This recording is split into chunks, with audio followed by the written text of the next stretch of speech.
So Red Thread Games posted this lengthy little message, and anytime you see a screenshot like this, that's like an open letter to the community, you know it's going to be a total disaster, and it can't go right no matter what. And as soon as I saw this, I was like, oh man, I cannot wait to talk about this and make a video about this. But they said it's a message from Red Thread to our community. To our community, since we first announced Dustborn, we've read your comments and listened to your feedback, hopes, and wishes for the game. Nobody gave you feedback or wishes or hopes for this, dude. It was all a brutal burial. But it says over the past 4 years, our team has poured their hearts into telling a story that's deeply meaningful to us. A story about the power of words, about building a world where everyone can feel safe, about love, friendships, and robots, of course, which to me sounds gay. Gay. We expected Dustborn to spark conversation and debate and looked forward to engaging with our players in a positive and constructive fashion. Unfortunately, that conversation has been drowned out by a tidal wave of hate and abuse. Oh, there we go. There we freaking go, guys. We cannot make it up here. We cannot make it up. We cannot make it up, as Atreus' little soundbite says. That's the thing. Because you're against the game, guys. If you're criticizing this in any form or fashion, it's hate and it's abuse. If you don't like this game, you're a racist bigot. That's what it comes down to. That's what it will always come down to with them. They will label you a grifter. They will label you MAGA, cult, all that, buzzwords that they like to throw out there. These guys cannot even fathom the thought that people out there would hate anything that's woke. They cannot imagine a world where anybody has a difference of opinion.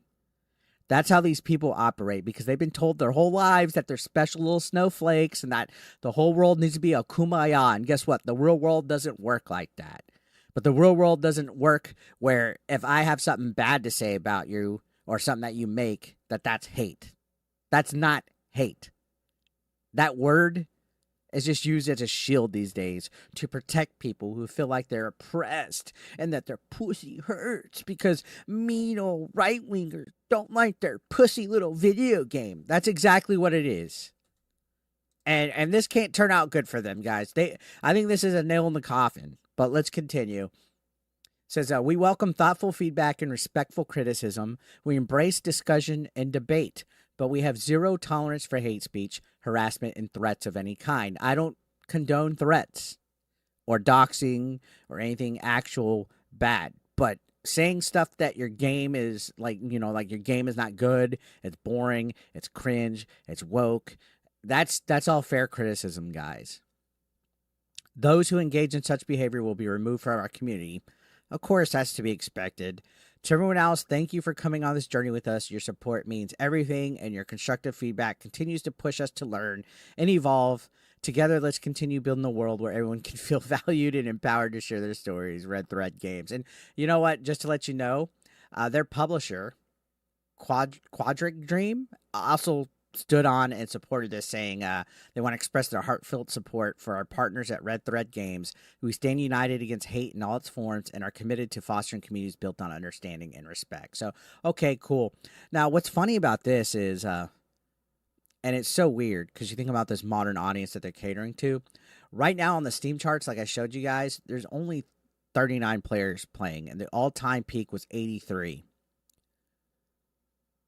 How the hell is there 722 likes and almost 700 reposts if not that many people are playing the game?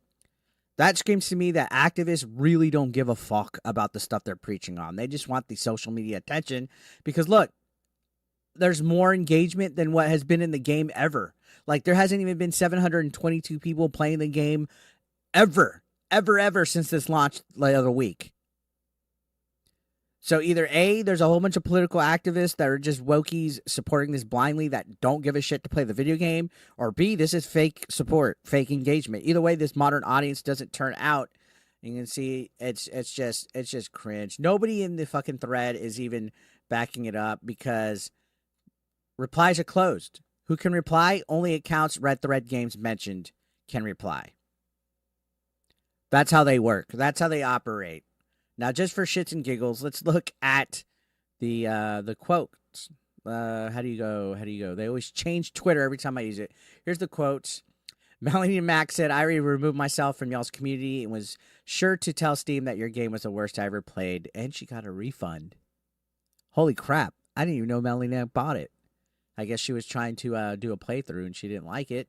Zero Dozer says, get fucked. You fuckers never wanted dialogue, and it shows through the sheer fucking evil of that game.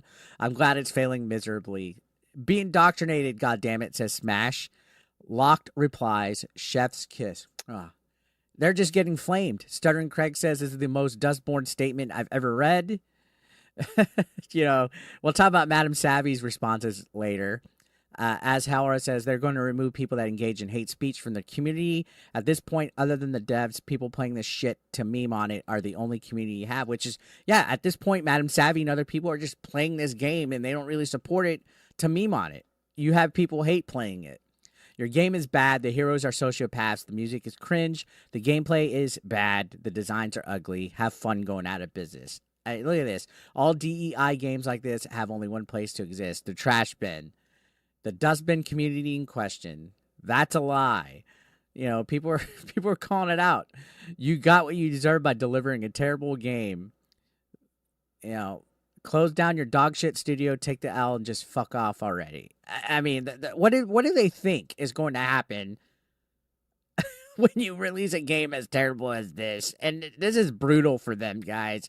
This game is probably the biggest failure in gaming in quite some time. And the world is changing now, guys. We're past this whole kumbaya, get along, little doggies. Let's allow these little DEI narratives to be passed around and fill out ESG points with check boxes of, go down the list to make sure people are happy that this game's politically correct. 'Cause we're special. We're past that, guys. We don't want that crap anymore. We want real video games, real good, entertaining video games. Video games are meant to be fun, and these guys would rather do everything but make something entertaining and fun. These guys would rather inject all of their little political commentary, their agendas, their ideologies into these video games, and it fails each and every single time. And then all these guys do at the end of it is blame gamers for why it failed.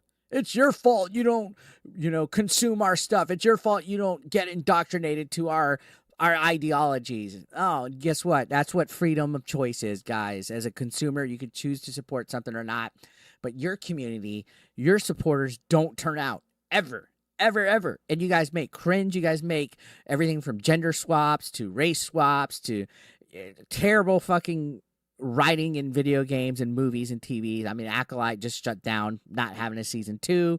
Concord failed epically. They don't learn. These people do not learn. And you almost like to see the train wreck. Right on cue. Anytime a woke video game fails, what do they go to? What's the go-to excuse and reason? It's because of the gamers, guys. It's because of all of us straight male gamers, most notably the white ones. It's our fault that video games like Dustborn fail. Never mind that this is literally a video game based on and inspired as a result of Donald Trump winning the 2016 election. Never mind that this game proudly advertised itself as the wokest game out there. Never mind that this game is all about using your words as weapons and canceling people, and it has cringe artwork and design when it comes to the characters in this game. This game does not look fun. But video game developers like Red Thread Games don't understand. People don't want political agendas or woke narratives in their video games. Stop making games for people that don't support them. This modern audience that they're catering to doesn't exist. It does not show up to give any kind of monetary support for any of these games that are made by political activists that are cosplaying as people in the gaming industry. They don't show up. They don't turn out. They don't support it. And this game is abysmal. Right now, if you're looking at the Steam charts, as of this recording, there's literally only 39 players playing this game. Wow. This video will get more views than that. I could literally record a video taking a shit on my front lawn, and it will get more people in real time watching and supporting that than they will be Dustborn. And then check this out, 24-hour peak, 41. So in the last 24 hours, it only went to 41 players. And then the all-time peak 9 days ago was only 83. This game could not even get 100 people playing it. Big yikes. Red Thread Games is probably going to go out of business. And again, this is all they're doing. This is all their fault. If you go woke, you go broke, especially if you're making something as cringe as Dustborn. This game is so terrible that I literally only know one person that's played it, Madden Savvy Games, and she played a full playthrough of this. I'm not going to lie, I was tempted to try it, but I could barely bring myself to actually play through Star Wars Outlaws, and that game isn't even near as woke as Dustborn is, or as like we started calling it, Dustbin, because this game is exactly going to end up in the dustbin. This is trash. This is probably the most failure of a video game all year, and that's saying a lot. That's saying a lot, and it's going to go down in infamy. And you think about all the stuff that was going on at the development studio for this game. Evidently, they were taking EU taxpayers' monies and getting grants from the government, and lots of money went into this game and has been exposed. And it's like you're reusing GTA assets for online apartments. The game looks horrible. I've seen a lot of people coping and seething with this on Twitter. A lot of these woke, progressive, lefty accounts. They're sulking that this game failed so much. And they failed to realize that they're not supporting the game either. They're sitting there crying on the internet. None of them are playing it. None of these political activists actually believe what they're being woke for, guys. They just want the attention. They just want to feel like oppressed victims so that they have something to stand up for. Because at the end of the day, if they didn't have anything to be activists for, they'd be lonely little gamer incels in their apartment by themselves, crying that the world is mean to them and that they're oppressed because they're LGBTQ or because they're a POC or because of whatever other bullshit label they want to attach to them. Meanwhile, they call us right-wing grifters the incels. We're the normal people. There's no woke versus anti-woke. It's normal versus fucking weird, wacky, woke, mental illness people. All right, so continuing on. Now, speaking of Madam Savvy, she went off on a lot of Twitter tangents against Red Thread Games. You can see just a notebook saying that they haven't engaged with anyone.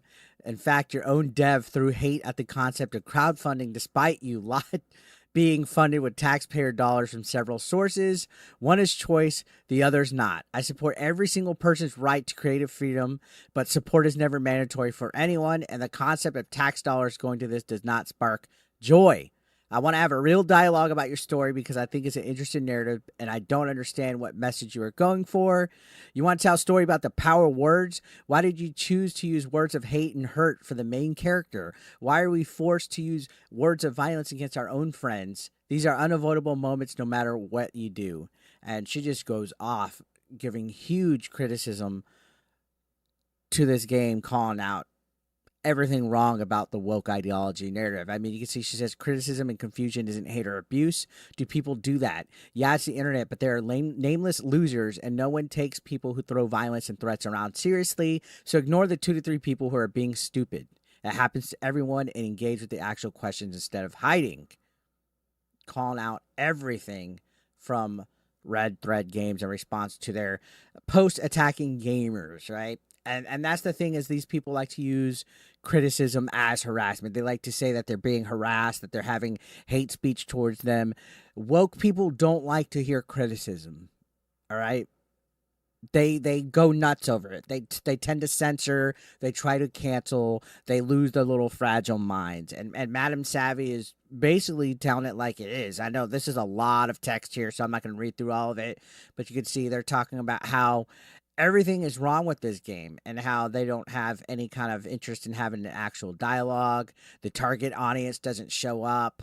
And this is somebody who actually played the full game. So are they being insulted too? Are they being attacked? Yeah, I think anybody that actually showed up to support this game is being attacked by Red Thread Games. And that's what's fucked up about it, because you could have an actual conversation. You can actually talk about criticism and feedback without being a victim and pointing the fingers, which is exactly what Red Thread Games did here. And ultimately, that's because, like the saying goes, they're the intolerant tolerant. You go woke, you go broke. They got the thinnest skin out there, guys. They don't want to hear this. And this is all the way around industry wide. You got Star Wars Outlaws subreddit banning people just for criticizing the video game. You got people in the Assassin's Creed subreddit banning people just for even saying Yasuke wasn't a samurai. You see community managers on various discords like the Helldivers 2 Discord banning people for criticizing furry fan art being in there. These people are nuts, guys. They want a hive mind. They want an echo chamber where everybody thinks, looks, talks the same. No room for difference of opinion. No room for anything outside of the whole woke narrative. And that's the fucking problem. That's why DEI is bad. That's why we call it out. It's not because it's a right-wing grift that we don't believe in. I firmly believe in everything that I say in my videos. And Dustborn, Red Thread Games, you guys crashed and burned so hard that this might be y'all's last video game. And that's unfortunate. That's unfortunate for you guys, because instead of focusing on making a real good, entertaining video game, you went with the woke narrative. And that never works. Ever, ever, ever. Anyways, guys, I'm going to leave it right there. Thank you for watching. Subscribe if you're brand new. Turn out for the support on this. All right? I appreciate you guys. Thank you.